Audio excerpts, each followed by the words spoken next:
Okay, welcome back to another author interview at Crystal Lake. And today our guest is Jacy Morris, who is the author of One Shot, which we're here to talk about today. And I'm going to turn it over to him and let him introduce himself. So take it away.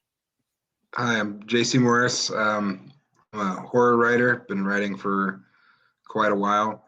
I believe One Shot will be my 33rd book I put out there.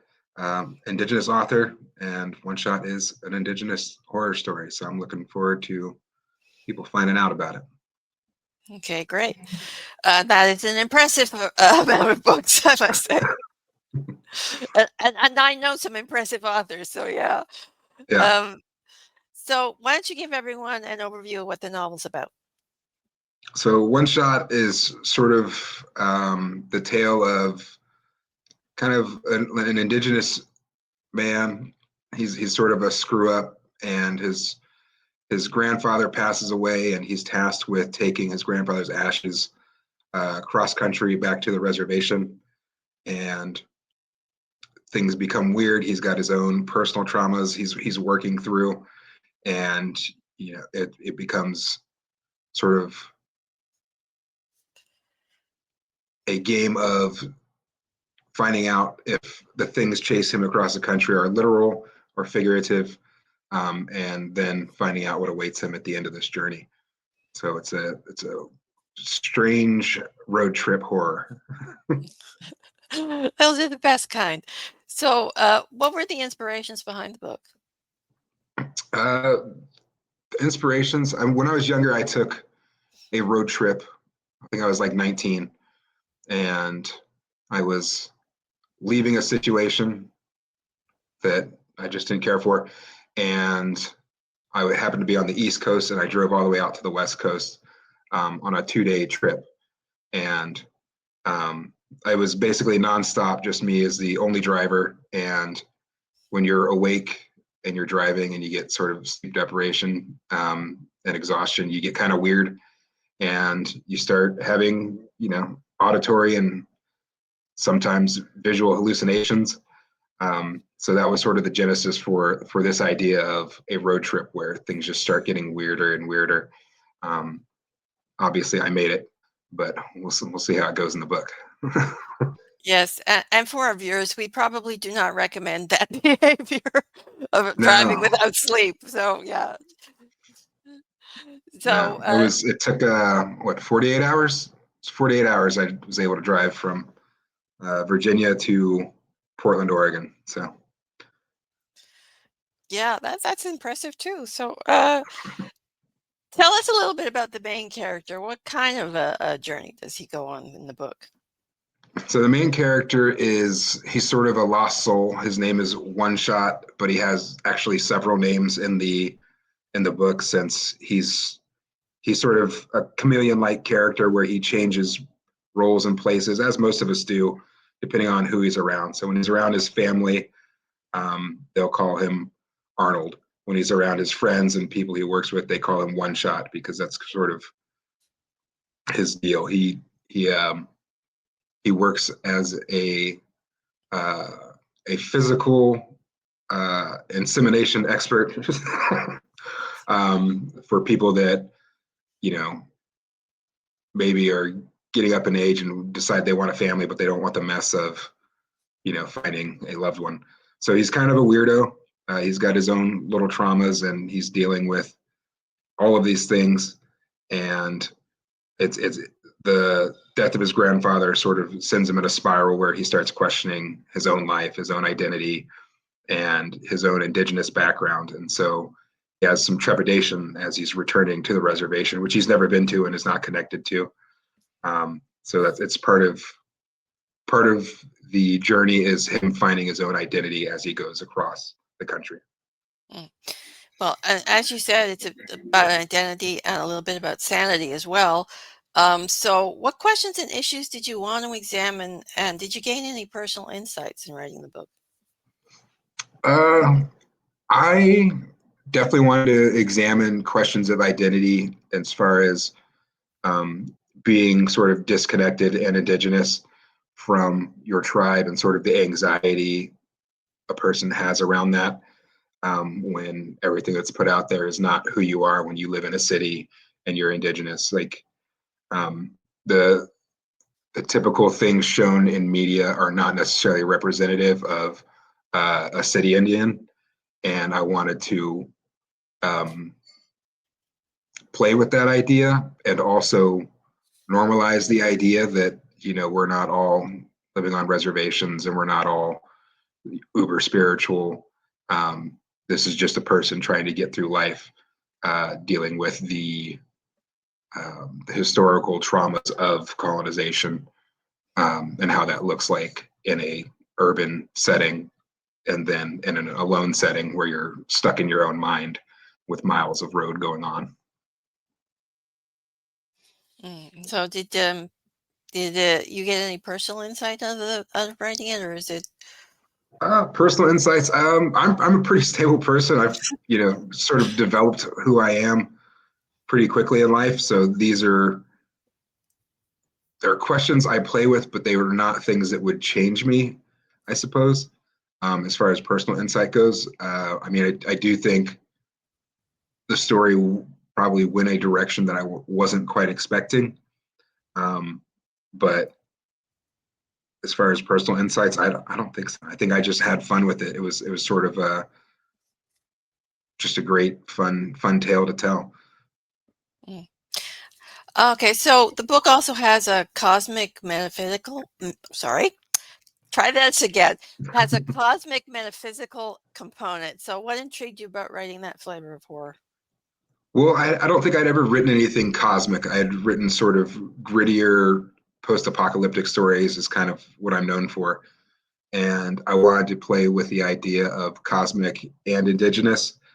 And um, so it goes, it starts kind of small. It feels like a small scale, and then it just gets larger and larger at the end, and really sort of blooms into something that I think will um, entertain and hopefully wow people. But as far as the cosmic things, I hadn't seen a lot of indigenous cosmic work, and I just thought, well, that seems like a missed opportunity. And so I wanted to play with it. I wanted to play in that realm and capture that feeling of eeriness and feeling like you're just in a strange place, um, all alone, trying to figure things out. I think that's the drive of cosmic horror for me, is someone facing these great odds and um, really should back away, but they just keep going. Yeah, that sounds interesting. So, what would you like your readers to take away from the novel? I think the themes of identity and understanding yourself within the framework of the world, if I can help people sort of question that and come to terms with maybe being a sort of an outcast or being uncomfortable in your own skin, but still finding ways to make it work for you. If people could appreciate that, I think that would be a great thing. I'd also, love for people to challenge their conceptions about Indigenous people, as far as what can an Indigenous person be? What do they look like? What do they act like? I think there's room to move in society for reframing our understanding of Indigenous people as a whole. Yeah, definitely. And a book that challenges preconceptions is always a good book, in my opinion. Uh, so what's your favorite scene in the book, without spoilers? My favorite scene in the book, um, there's there's one scene where he's about halfway across the country, and it's pretty, it almost feels lowbrow, but it's also weirdly comical to me, where he has to pull over. I don't know if you ever take it on a road trip and all of a sudden you have to go to the restroom. And so he's got this situation going on. He has to pull over, and it becomes sort of this tense little nightmare for him. Um, and it's grounded in the realistic idea of having to make your way across the country. But I think um, it's like a perfect encapsulation of my ability and desire to kind of mix horror with a little bit of comedy and absurdism. Um, I don't always like to play it straightforward. So that scene to me is like me in a nutshell. So Yeah, well, a little comedy in your horror keeps the tension from getting too much. So I find a lot of otters. Apparently, I cannot talk today. Anyway, I find a lot of authors mention, liking to sprinkle in a little comedy in their books. So, did you find anything challenging about writing your book? Did a scene or a character give you any trouble? my initial draft was it kind of went in chunks, right? There was like a beginning chunk where you're learning about the character and the situation, and it just went like that.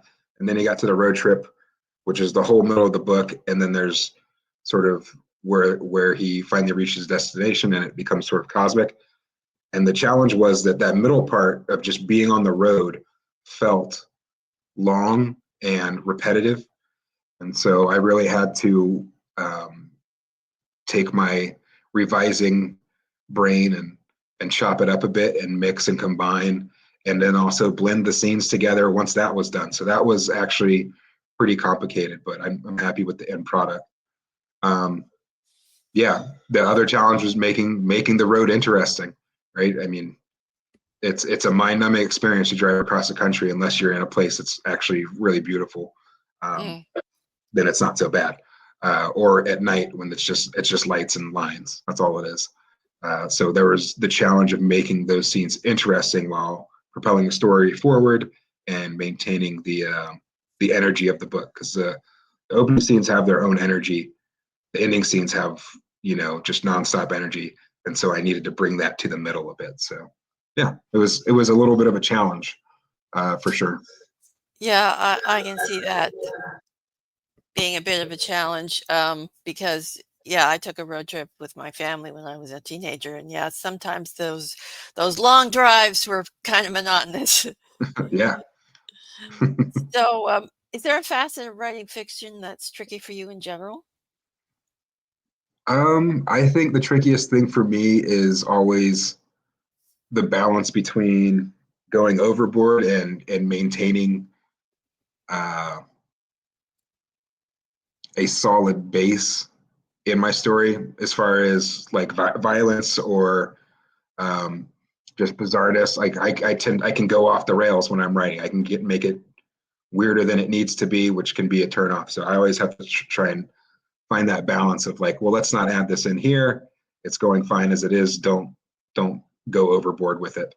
Um, and that's always a challenge. I like to deal with big ideas and big situations, and sometimes it's a struggle for me to keep it small and local if that's what the story is calling for. Yeah, sometimes that weirdness is hard to read. Yeah, because I, So, I I don't want to make it like, oh, here's it's not about me. At that point, it's like, am I doing this for myself or am I doing this for the story? If it's for the story, cool.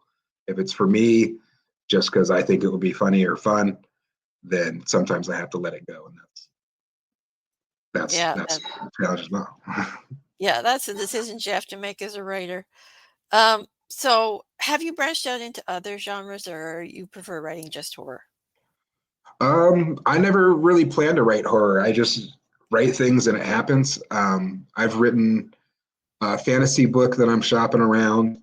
That's sort of it's really me with the bizarreness and the humor and the crudity, um, and it's sort of its own thing. It's like the sort of the fantasy I don't see out there. It's always very straight laced and kind of fun and light. Or if it's dark, it's just super dark and it doesn't have any of the fun. So I wanted to make my own version of it. I wrote a thriller once, which was fun. I always mean to go back to writing more, but then I always get new ideas and all these older things just fall by the wayside. So maybe one day when I run out of ideas, I'll play around with thrillers more. Yeah, I know that feeling too. I've got lots of manuscripts and the new ideas keep presenting themselves. It's hard, yeah. You have to sit down and play with it and revise it and edit. When really you just want to get on to the next one sometimes. Mm, definitely. So, what's your favorite aspect of being a writer? My favorite aspect of being a writer is I think it offers me a certain measure of control for my own life and the issues that I am thinking or dealing with. It allows me to sort of maintain sort of emotional stability that I appreciate, and I think everyone around me appreciates, because I'm working a lot of these issues out through writing. So it is kind of, you know, therapy at times. You've got something in the back of your mind that you want to deal with. How do you work it into a story? And then the process of doing it is, sometimes a process of self-realization, and self-therapy. And that's the thing I love about writing. It's like, um, what happens to the book afterwards doesn't necessarily matter. It's like more the process, but then you get it done. You got to do something with it, or else what was the point, right? Mm. Yeah, I've interviewed a lot of authors who said much the same thing, that it's therapy or it's cathartic, especially horror authors. So speaking of authors, who are some of your favorite authors? And is there anything special on your to read list this year? Favorite authors. When I was younger, Stephen King was definitely one of my favorites. I liked Clive Barker a lot. I would still like Clive Barker if he would put out more stuff. But it takes time for some of his amazing books. Stephen Graham Jones is currently a favorite. I love how much stuff he's putting out, and I love the quality of it. Um, Catherine Silva writes some interesting books. She has a great eye for details and creating just cool settings. Um, yeah. As far as things I'm looking forward to, I've been so busy lately. I haven't really been looking at what's coming down the pipeline for other horror books. I start seeing them pop up on social media, and I'm like, oh, I got to get that. So I'm very much uh, a victim of the moment. If I see something that looks interesting, I'll go and read that. I don't really kind of do a list of what am I going to read or what am I planning to read. So it's whatever's catching my eye at the moment. Yeah, I'm like that too. And all my author friends keep popping books over on social media. Oh, that looks good. We'll go buy that. Yeah, totally. Yeah, Yeah, I probably read more by stuff from people I know these days than just like mainstream horror authors, mm, just because I'm like, well, I know them. They tend to be doing some pretty interesting stuff, outside the range of the mainstream, which I'm more attracted to than the stuff I'm more likely to find in like a Barnes and Noble or something. yeah, definitely. And they talk about it online, so you see a lot more about, the book and what they're doing with it and things as well. So it's easier to get interested, I think. So Oh yeah, it's like it's like being part of a conversation when you see you know the posts about it and people talking about it, reviews about it. I think that's attractive to me. So yeah, definitely. So tell us about some of the other books you've written. so my most popular one is called This Rotten World, and it's the first part of a zombie series, which I have up to 11 parts now. um, and they're pretty epic, sprawling books. Um, the way I wanted the zombie apocalypse done, because most of the zombie books I read are always about sort of like these alpha male can do whatever they want to. They're never in any danger, so they're really quite boring. And mine are just sort of about regular people trying to make it through this horrible situation.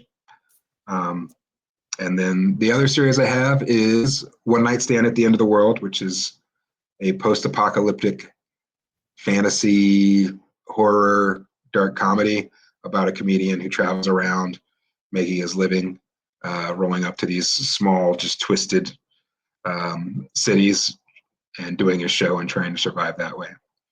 And then let's see, I got a lot more. My most recent one was We Like It Cherry, which has been doing the rounds, and people have been I've been getting pretty good response on that one. That's another Indigenous horror story, about a documentary crew that goes to document the rare rights of a tribe in the Arctic Circle, and it does not go well.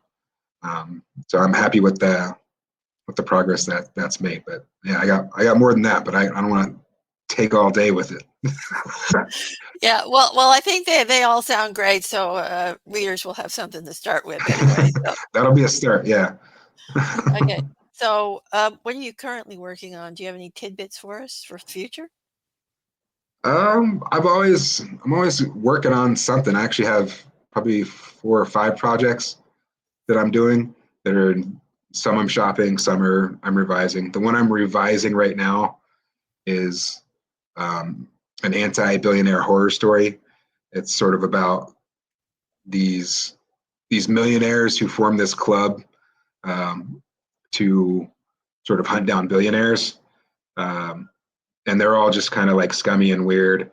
And then one day, one of them happens to, they become a billionaire, and the club sort of switches on them.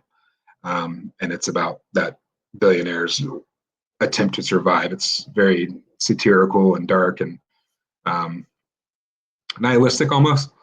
But I think there's some entertainment value there for sure. Um, and it allows me to kill off billionaires and millionaires, which is always a good time. Yeah, that's an interesting twist, though, because usually when you have the billionaires being hunted, it's kind of like the regular people or whatever. So, but have the millionaires hunting the billionaires. That's an interesting twist. I like that. Yeah. Hopefully someone else likes it too. We'll get it out there. Okay, so I think we'll wrap the interview up here. I'd like to thank you for being a guest today. It was a pleasure chatting with you. Yeah. Thanks for having me. It's great to talk to you. Okay, and that's the end of this episode. And bye for now, everybody.